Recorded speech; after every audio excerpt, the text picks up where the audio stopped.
चौहान वंश केवल। हाँ जी, आज आप एक नया टॉपिक पढ़ने जा रहे हो, चौहान वंश। कौन सा? चौहान वंश। चौहान वंश के तहत जो जानकारी हम आपसे शेयर करेंगे उसमें सर्वप्रथम ये जानकारी है कि चौहानों की उत्पत्ति कैसे हुई। उत्पत्ति, सबसे पहले हम चौहानों की उत्पत्ति के संदर्भ में, नया टॉपिक है, ठीक भाई, नया राजवंश है, हर एग्जाम में महत्व रखता है, प्रत्येक एग्जाम में क्वेश्चन आते हैं, सेकंड ग्रेड फर्स्ट ग्रेड में बहुत ही ज़्यादा महत्व रखता है। निश्चित रूप से चौहान ऑफ अजमेर आपके सिलेबस के अंतर्गत भी है सेकंड ग्रेड फर्स्ट ग्रेड में।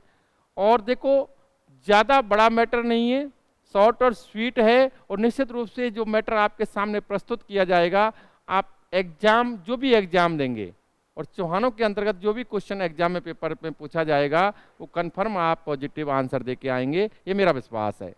इसी विश्वास के तहत हम पढ़ते हैं जी चौहान वंश। और चौहान वंश में हम देखते हैं इसकी उत्पत्ति, चौहानों की उत्पत्ति कैसे हुई।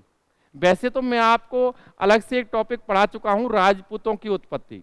फर्स्ट में प्रारंभ में मैंने पढ़ाया था राजपूतों की उत्पत्ति। तो राजपूतों की उत्पत्ति के संदर्भ में जो बातें बताई गई थी, चाहे वो ब्राह्मणों से उत्पत्ति हो, चाहे इन्हें सूर्यवंशी या चंद्रवंशी बताया गया हो, वैदिक क्षत्रिय बताया गया हो, चाहे ये विदेशियों की संतान बताई गई हों, चाहे मिश्रित रूप से पैदा हुए बताए गए हों, विशुद्ध भारतीय बताए गए हों, सारे मतों पर हमने चर्चा की थी। चाहे अग्निकुंड से उत्पत्ति हुई, ठीक। और देखो, अधिकांश जो मैंने मत बताए थे राजपूतों की उत्पत्ति के संदर्भ में, वही यहाँ पर लागू होते हैं। लेकिन कुछ अलग तरीके से देखने के लिए, स्पेशली जो चौहान वंश पे रिलेटेड होते हैं, उन पर यहाँ वर्क कर लेते हैं। सबसे पहली बात, उत्पत्ति के संदर्भ में हम पहली बात ये पढ़ते हैं कि चंद्रबरदाई द्वारा रचित, ध्यान से सुनना, चंद्रबरदाई द्वारा रचित, चंद्रबरदाई आप जानते ही होंगे, ठीक भाई। चंद्रबरदाई जो कि चौहान वंश का एक प्रसिद्ध शासक हुआ, पृथ्वीराज तृतीय, राय पिथौरा, जानते होंगे उसका नाम। उस व्यक्ति का दरबारी कवि व मित्र था और इसने ग्रंथ लिखा था पृथ्वीराज रासो। चंद्रबरदाई ने पृथ्वीराज रासो लिखा तो था, लेकिन उसको पूर्ण किया था इसके पुत्र जलहड़ ने। तो ध्यान से सुनना, चंद्रबरदाई द्वारा रचित पृथ्वीराज रासो, पृथ्वीराज रासो के अनुसार, बहुत ध्यान से सुनना आप लोग, के अनुसार चौहानों की उत्पत्ति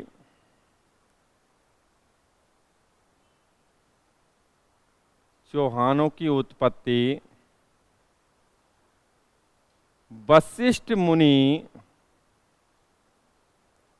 मुनि द्वारा आबू पर्वत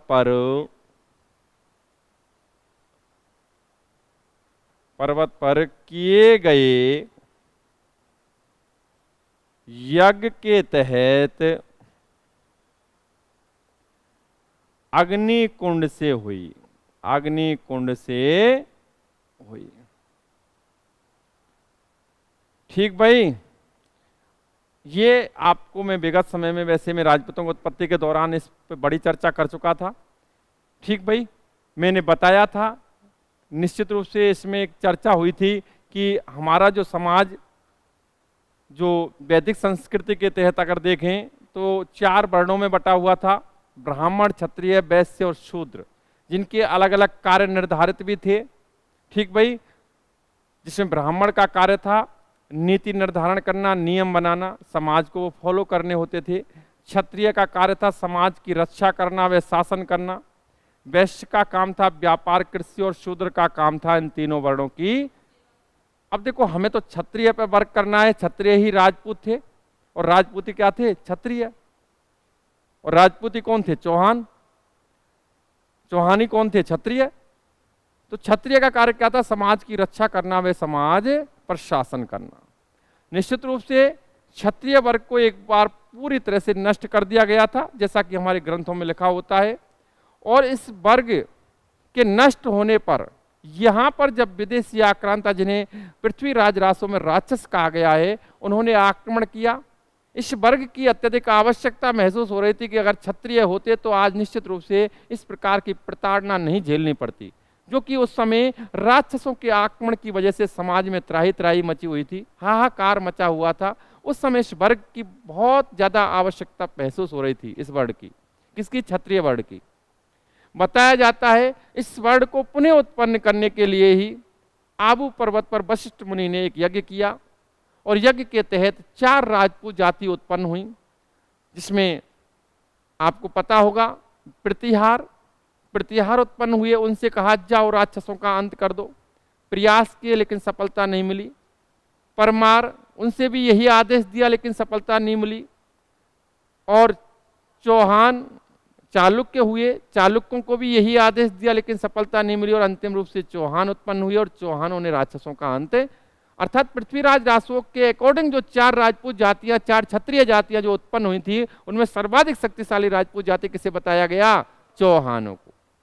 ठीक भाई, ये मत दिया किसने? चंद्रबरदाई ने अपने ग्रंथ पृथ्वीराज रासु। इस मत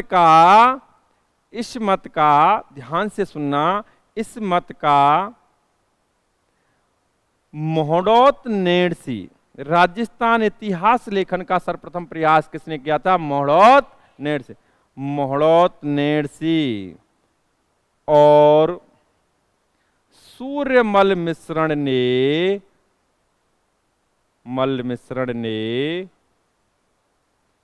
भी समर्थन किया।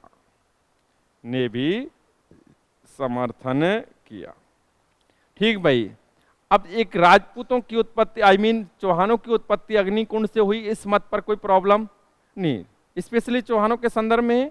अभी हम आगे बात करते हैं उत्पत्ति के संदर्भ में ही, अभी चौहानों की उत्पत्ति की बात की जा रही है। नेक्स्ट मत कर्नल टोड, B.A. स्मिथ,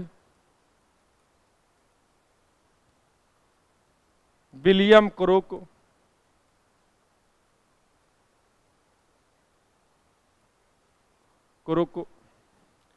चौहानों को विदेशी मानते हैं। क्या मानते हैं? विदेशी। भाई इन्हें विदेशियों की संतान मानते हैं। कौन? सभी विदेशी इतिहासकार हैं, colonel Tod, B.A. Smith, William Crooke. Next बात करें हम तो बिजौलिया शिलालेख में देखो, हमें सांवर या अजमेर के चौहानों की जो प्रारंभिक जानकारी मिलती है वो बिजौलिया शिलालेख से मिलती है। ठीक भाई, बिजौलिया शिलालेख में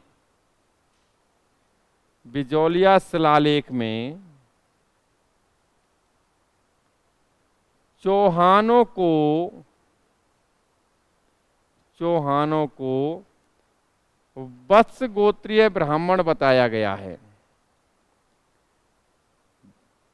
वत्स गोत्रीय ब्राह्मण बताया गया है। बताया जाता है कि वत्स नामक ब्राह्मण के मुख से पैदा हुए कौन? चौहान। किसमें बताया गया है? बिजौलिया शिलालेख। ठीक भाई, बताया गया है। नेक्स्ट बात करें हम तो डॉक्टर दशरथ शर्मा बिजौलिया लेख के आधार पर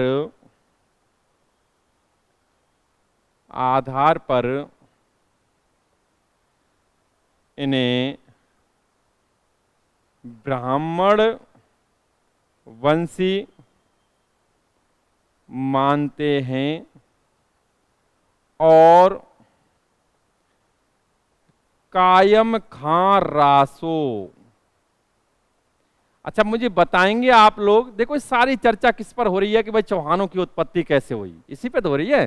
भाई अग्निकुंड से उत्पन्न बताया, नेक्स्ट आपने देखा कि विदेशियों की संतान बताया, नेक्स्ट आपने देखा कि भाई ये वत्सगोत्रीय ब्राह्मण थे, और इसी बिजौलिया शिलालेख के आधार पर दशरथ शर्मा भी क्या कहते हैं? ब्राह्मण वंशी। कायम खां रासो किसने लिखी? इसके लेखक कौन है? इसके लेखक का नाम है, ध्यान रखना, कायम खां रासो के लेखक हैं कवि जान। एक्चुअली कवि जान का ही दूसरा नाम था नियामत अली। क्या था? नियामत अली। नियामत अली को ही कवि जान के नाम से जाना गया। का रासो और चंद्रावती लेख में भी इन्हें ब्राह्मण वंशी बताया गया है।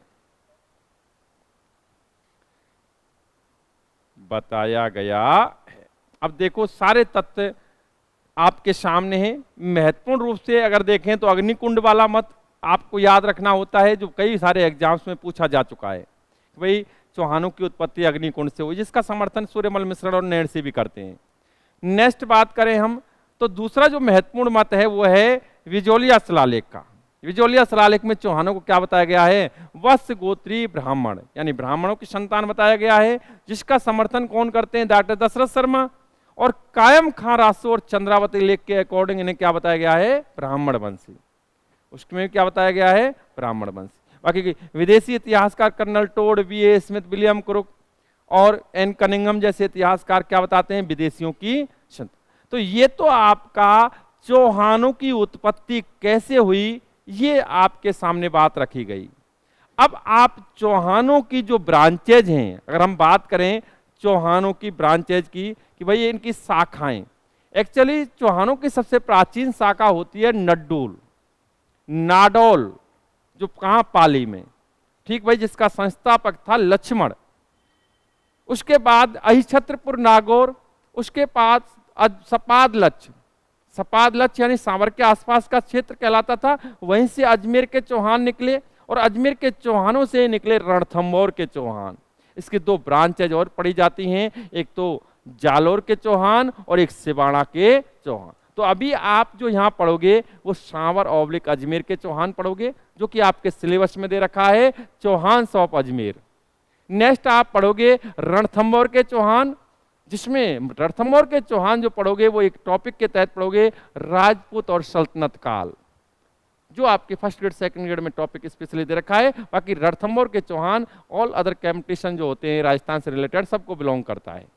उसके बाद सिवाड़ा और जालोर के चौहान सबको पढ़ेंगे आप, महत्वपूर्ण शासक जो भी हैं, और निश्चित रूप से एग्जाम की दृष्टि से जो महत्वपूर्ण प्रश्न हैं उन पर भी चर्चा की जाएगी। तो पहले आप इस मैटर को नोट करेंगे, उसके बाद सीधा आपका जो टॉपिक होगा, नेक्स्ट टॉपिक होगा, वो होगा, ध्यान से सुन लें, सांवर।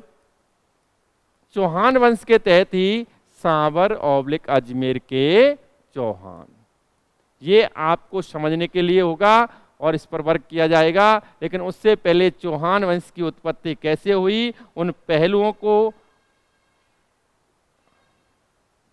आप नोट कर लें।